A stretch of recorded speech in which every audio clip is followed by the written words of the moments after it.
What is up, everybody? It's your boy Emilio Mars, and this is Mars Nation.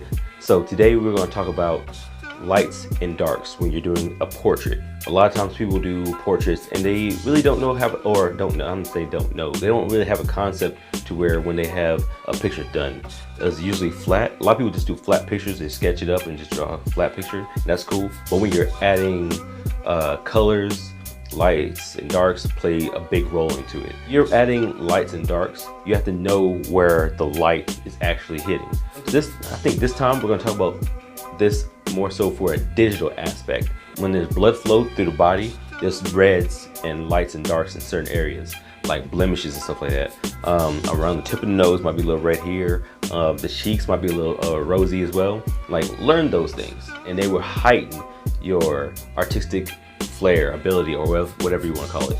I've done that portrait and she had shading around here, and what I did, I took the base color, took that, but then I went to the color wheel and darkened it a little bit.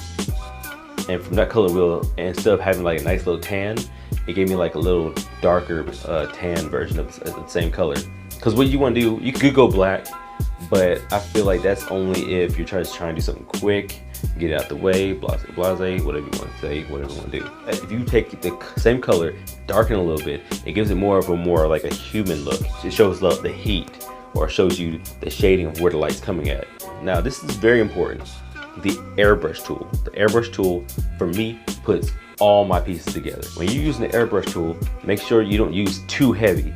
You don't need to go like crazy on it, but just like light strokes around certain areas, around on tip of the nose, the eyebrows, the cheeks, below the chin, on top of the lips or something like that. The collarbone, the neck, where the blood flow goes, that's where you should add those little pinks and reds or light browns or whatever like color the person is. That's where you add that. And I'm telling you, it will heighten everything. Because I've done so many pieces. In the beginning, when I was doing my work, I didn't add all these things on there. I was doing, my work was mostly flat, and people loved it. But now that I've added these new techniques into my pieces, people love it even more now. And that's nothing too. My God, layers. Make sure you have a lot of layers. When you're trying to be as realistic as possible, layers in digital art is your best friend. Always have layers. Now, this is the cream on top of the cake, all right, or icing, whatever you want to call it. Take the white, take the color wheel, put it to white, all right.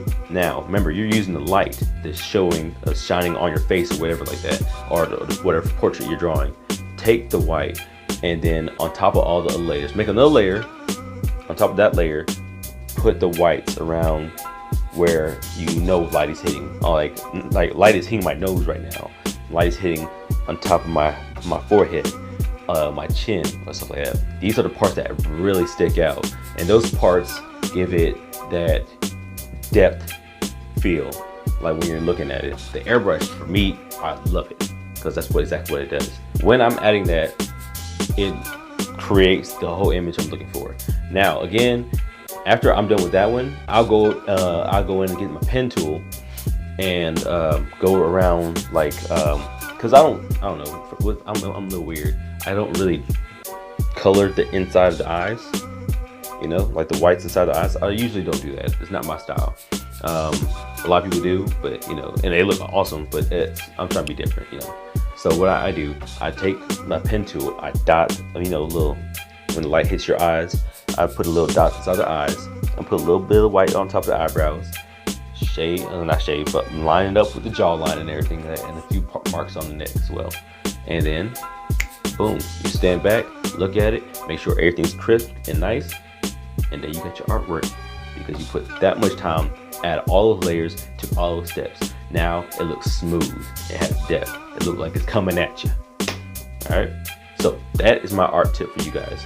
Use the airbrush, use the pen tool, opacity, lights and darks. Know your lighting, know the blood flow, know the body, know the face, know the portrait, blase, all that. Use these steps and it will help you make your artwork a little more defined, okay? And so, that's all I got for right now. It's your boy Emilio Mars, over and out. Peace.